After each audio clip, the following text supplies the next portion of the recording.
Olá, viajante! Eu sou Leonardo MacLeod, do clã dos MacLeods. Mas há muito tempo atrás eu era conhecido como Ask, o primeiro homem criado pelos próprios deuses.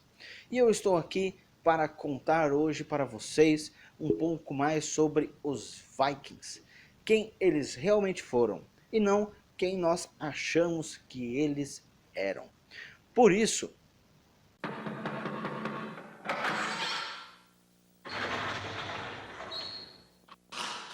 Senta que lá vem a história.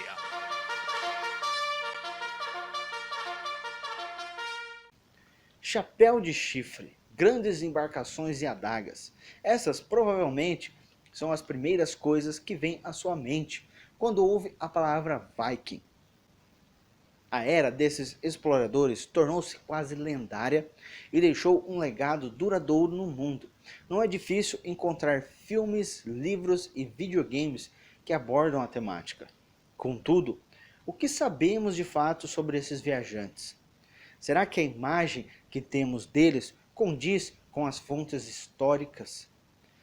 Os países nórdicos constituem uma região da Europa setentrional e do Atlântico Norte, composta pela Noruega, Suécia, Dinamarca, Finlândia, Islândia e também pelas regiões autônomas das Ilhas Faroé, o arquipélago de Åland e Groenlândia. Muitas vezes o termo nórdico é usado como sinônimo de escandinavo. Porém, essa terminologia não é totalmente correta. Os países escandinavos, a Noruega, Suécia e Dinamarca, são nórdicos, mas o contrário nem sempre se aplica. Particularmente, prefiro o termo nórdico, porque Escandinávia vem de uma pequena cidade no sul da Suécia, a Scania, muito importante regionalmente no passado, mas que nunca representou todos os 5 países. Afinal, quem foram eles? Os Vikings foram invasores marítimos, conquistadores, exploradores, colonos e comerciantes, originários da área correspondente à atual Noruega, Suécia, Dinamarca e Islândia. Ao falar da era Viking, geralmente nos referimos ao período entre os anos 800 até a década de 1050, alguns anos antes da conquista normanda da Inglaterra em 1066. Durante esse período, o alcance do povo escandinavo se estendeu a todos os cantos do norte da Europa, e muitos outros povos também se depararam com seus ataques. Os registros mais distantes dos Vikings são em Bagdá, referentes ao comércio de mercadorias como peles, presas e gordura de foca. Eles falavam a língua nórdica antiga, escreviam em runas e praticavam sua religião ancestral. É muito comum encontrar o termo Viking com um sentido amplo, como se todos pertencessem a um único povo, mas não se tratava de um grupo homogêneo. Aspectos regionais os diferenciavam muito, e mesmo grupos geograficamente próximos podiam ter rivalidades. As diferenças entre clãs podiam ser mínimas ou quase imperceptíveis, segundo a nossa perspectiva moderna, mas para os Vikings elas eram enormes. Em outras palavras, a percepção atual que temos do termo Viking como um povo não é a mesma que eles mesmos tinham sobre si. Aliás, eles não usavam a palavra Viking quando se referiam a si próprios. Ainda que não saibamos como eles exatamente se autodenominavam, esse termo começou a ser usado posteriormente. Uma rara ocorrência da palavra em runas é na expressão Fara e Viking, significando fazer uma viagem de comércio, de pirataria ou para um combate. Os povos vizinhos a esses nórdicos usavam palavras locais para se referir a eles. Geralmente, eles eram conhecidos como Danes, pagões, estrangeiros e nórdicos. Os motivos que os levaram a sair de suas terras em expedições tão longas provavelmente são os mesmos de outros povos em outras regiões em outras épocas: riqueza, prestígio e poder. Como na maioria das sociedades, esses objetivos estavam entrelaçados para os vikings. Aqueles que tinham mais riqueza normalmente tinham mais prestígio e poder. Para eles, riqueza poderia significar bens carregáveis, como ouro, prata e pedras preciosas, ou as terras que conquistavam. Alguns historiadores apontam que fatores climáticos também podem ter motivado as viagens. Os exploradores podiam ser tanto chefes de propriedades ou clãs, quanto homens livres ou qualquer jovem membro do clã que procurasse aventuras e saques no exterior. Em casa, esses homens eram agricultores independentes, mas no mar tornavam-se assaltantes e saqueadores. Nessa sociedade, a mão de obra era praticamente inesgotável e raramente faltavam líderes habilidosos capazes de organizar os guerreiros em exércitos conquistadores, que cruzavam os 7 mares em suas embarcações e realizavam ataques a cidades e vilas ao longo da costa da Europa. O início da migração viking é marcado por uma expedição a Lindisfarne, uma pequena ilha localizada na costa nordeste da Inglaterra, em 793. Esse local era uma abadia de aprendizado bem conhecida, famosa em todo o continente pelos seus sábios monges e sua extensa biblioteca. Durante esse ataque, muitos monges foram mortos, jogados no mar ou tomados como escravos. Além de vários tesouros da igreja terem sido roubados e a própria biblioteca ter sido destruída. Este evento preparou o cenário para a imagem que os vikings teriam a partir de então: guerreiros selvagens sem nenhum respeito pela religião dos outros ou apreciação pelo aprendizado.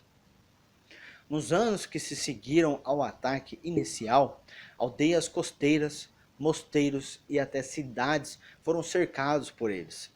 Devido à frequência de ataques marítimos, foram desenvolvidos nos portos fortificações com altas paredes de pedra de frente para o mar, defesas que se mostraram bastante eficazes para impedir ataques. Por mais impressionante que tenham sido as realizações dos vikings como saqueadores e guerreiros, seus feitos como exploradores e colonos foram igualmente magníficos. Eles se aventuraram tão longe de suas terras na Escandinávia e se tornaram os primeiros europeus a descobrir a Groenlândia e até a América do Norte, que eles chamavam de Vinland, cerca de 500 anos antes de Cristóvão Colombo chegar lá. Ao longo do caminho, eles também se tornaram o primeiro povo a estabelecer assentamentos consideráveis na Islândia e em outras ilhas do Atlântico Norte. As Ilhas Faroé, localizadas entre o norte da Escócia e o leste da Islândia, foram as primeiras terras no Oceano Atlântico Norte que os vikings alcançaram. Um documento escrito por um monge em 825 diz que a região fora habitada por monges irlandeses por gerações, mas que esses homens santos a deixaram quando os nórdicos chegaram. Os vikings nomearam as ilhas de Ilhas Ovelhas. No idioma deles, era o que está escrito aqui embaixo, tá? Que eu não sei nem como começar a pronunciar esse nome. Como ali não havia árvores, os colonos construíram suas casas com relvas e rocha. A economia da ilha dependia fortemente da pecuária e de produtos oriundos do mar, principalmente peixes e baleias, além de pássaros.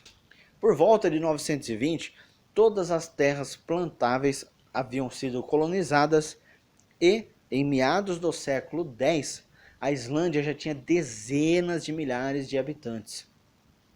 De acordo com as sagas medievais da Islândia, o fundador da colônia viking da Groenlândia foi Erik o Vermelho, assim chamado por causa de seus cabelos e barbas ruivos. Erik nasceu na Noruega, mas foi expulso de sua terra natal por causa de alguns assassinatos. Como as sagas contam, Ele fugiu então para a Islândia, mas logo arranjou confusão lá também. Havia rumores de que um explorador viking tivesse avistado uma nova terra ao oeste da Islândia, mas não havia chegado a desembarcar lá e explorar o lugar. Durante os anos que esteve banido da Islândia, Eric decidiu investigar essa nova terra. Quando sua sentença terminou, ele retornou à Islândia com histórias maravilhosas sobre essa nova terra descoberta. Sendo comerciante habilidoso que era, chamou o lugar de Groenlândia, em nórdico antigo Groenland, ou seja, Terra Verde, na tentativa de convencer os outros a habitar o lugar para desenvolver a pecuária. O nome não era totalmente mentira, pois havia algumas seções costeiras da parte sul da ilha que eram suficientemente verdes para criarem animais, mas a maioria da terra era, na verdade, coberta de geleiras e o clima era consideravelmente mais frio e menos hospitaleiro do que o da Islândia. A estratégia de Eric foi bem sucedida e no verão de 985, 25 navios partiram para a Groenlândia, mas as condições no mar eram difíceis e apenas 14 chegaram lá, enquanto os outros voltaram ou desapareceram. Apesar das condições da terra, o mar era cheio de vida. Muitas das criaturas marinhas das águas costeiras da Groenlândia, como morsas, focas e baleias, eram muito valorizadas na Europa, assim como alguns dos animais selvagens terrestres, entre eles raposas e ursos. Esses animais permitiram aos vikings da Groenlândia viverem tranquilamente da comercialização de carne, pele e gordura para outros países da Europa. Em algum momento entre o século XV e o século XVII, toda a população nórdica da Groenlândia desapareceu misteriosamente. Embora existam várias teorias que tentam explicar seu desaparecimento, ninguém realmente sabe o que aconteceu com eles. Como dissemos, as fontes primárias sobre os vikings e sua cultura são um acúmulo de crônicas e histórias escritas principalmente por estudiosos religiosos que não faziam muitas diferenciações entre os diversos grupos de nórdicos e tratavam como vikings aqueles que não eram dos deles. Contudo, as evidências históricas nos ajudam a traçar alguns pontos que parecem ter sido comuns a vários desses grupos, e é sobre eles que eu irei falar para vocês um pouco nessa série de vídeos. O homem e a mulher na sociedade viking. As mulheres eram responsáveis pelas tarefas de casa. Limpavam, produziam fios para roupas e tecidos e, é claro, preparavam alimentos. Assavam e cozinhavam e preparavam bebidas com álcool. O trabalho agrícola, em oposição à preparação de alimentos, era dever do homem. Isso envolvia fertilizar, arar, semear, colher e debulhar.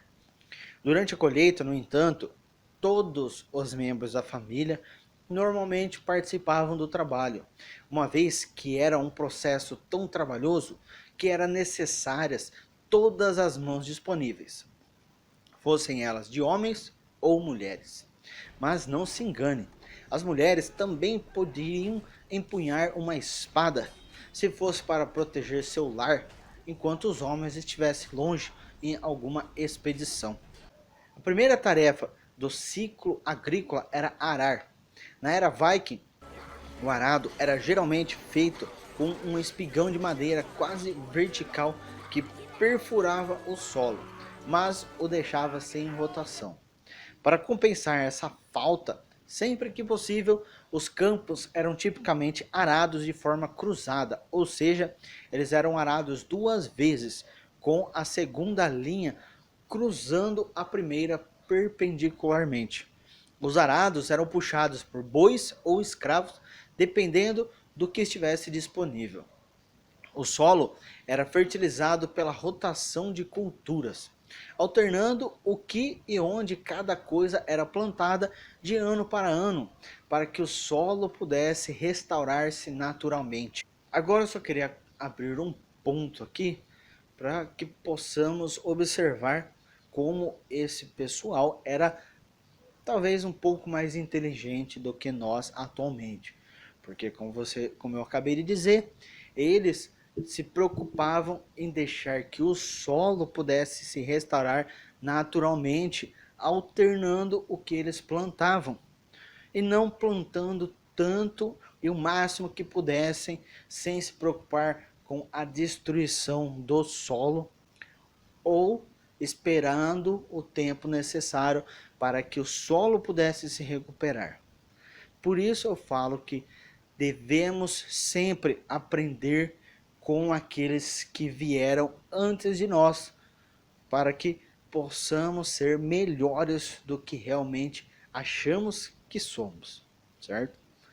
Continuando, quando a colheita chegava, o corte era feito com foices pelos homens e as mulheres pegavam os grãos, transformando-os depois em pão, cerveja ou outros alimentos ou bebidas. Geralmente, os grãos eram moídos por moinhos manuais, mas algumas pessoas realmente ricas e poderosas usavam moinhos de água. As tarefas mais desagradáveis e que exigiam mais fisicamente da pessoa, como campos de esterco, construção de edifícios e, como os vimos, puxar o arado, eram tipicamente realizados por escravos capturados durante batalhas ou invasões. Os trabalhos mais especializados eram frequentemente realizados em fazendas na escala mínima necessária para atender as necessidades imediatas da família. Nada de produção em grande escala. Nas poucas áreas urbanas na costa escandinava, os ferreiros profissionais e outros artesãos às vezes trocavam seu trabalho pelos alimentos excedentes. Enquanto algumas pessoas tendem a romantizar essa vida mais simples, centrada na subsistência, a realidade é que o trabalho na fazenda da área Viking era perigoso e exigia muito trabalho para realizar as tarefas mais simples, além de desastres naturais serem um risco comum. Fome e doença eram muito frequentes e afetavam a população. Algo cerca de 30 a 40% das crianças morriam antes mesmo de atingir a idade adulta. E os esqueletos do período evidenciam doenças, lesões e desnutrição em níveis significativos. Embora a visão dos Vikings no imaginário popular seja de homens fortes e saudáveis, muitas vezes não era o caso. Como em muitos aspectos da cultura material da era Viking, nosso conhecimento sobre suas roupas é fragmentado, porque o povo deixou poucas imagens e poucas descrições escritas de suas roupas.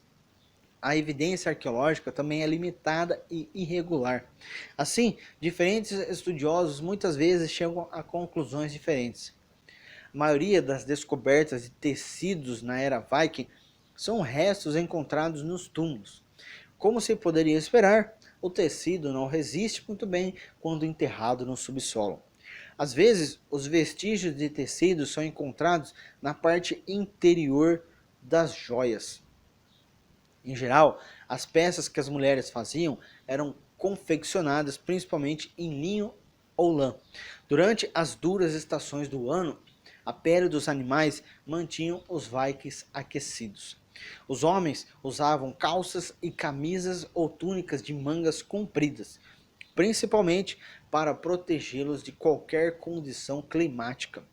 E as mulheres tricotavam vestidos longos para si e usavam aventais para manter os vestidos limpos, apesar do trabalho doméstico. Outras roupas também eram usadas fora de casa, como casacos de lã. Os chapéus eram feitos de lã, pele de carneiro e couro. Alguns tinham abas para aquecer as orelhas. Normalmente, eram feitos no estilo frígio, com 4 ou mais peças triangulares costuradas. Grangas, o livro de leis islandesa medieval, menciona uma curiosa lei sobre o uso do chapéu. A Lei 362 proibia uma pessoa de tirar o chapéu da cabeça de outra pessoa. Se o chapéu não fosse preso por uma tira ao redor do pescoço, a penalidade seria o exílio. Mas se houvesse uma tira e o chapéu fosse puxado por trás, o usuário do chapéu tinha o direito de matar em retaliação, uma vez que o ato era considerado estrangulamento. E como já dito, todas as etapas de confecção das roupas, desde o processamento das fibras até a fiação, tecelagem, corte e costura, eram realizados pelas mulheres da família. Como o processo exigia muito trabalho, um conjunto de roupas era altamente valorizado e cuidadosamente mantido, coisa que hoje em dia nem todos fazem. A maioria do pessoal hoje em dia é esse outro exemplo que eu falo que deveríamos lembrar e levar conosco sobre os povos antigos. O cuidado com as roupas. Lógico, de tempos em tempos precisamos comprar roupas, mas não tem a necessidade de ficar trocando o tempo todo em períodos curtos para depois ficar com um guarda-roupa enorme e as roupas ficarem ali mofando. De você comprar a roupa e usar apenas uma vez só e depois deixar no guarda-roupa e nunca mais usar. Então, mais um ponto para vermos como não estamos tão evoluídos hoje em dia como pensamos que estamos. E isso é tudo por hoje. Porém, existem muitos contos incríveis para contar. Antes de sair, não esqueça, primeiro, se você não faz parte do clã, clique no botão inscrever-se para fazer parte do clã. Depois, deixe seu gostei para que o YouTube saiba que esses contos devem alcançar os outros. Dessa forma, você pode ajudar a espalhá-los pelos 4 cantos do reino. E em terceiro lugar, marque o ícone do sino para que você possa ser notificado sobre novos contos para ouvir. Até o próximo conto, que os antigos deuses possam guiá-lo em seu caminho.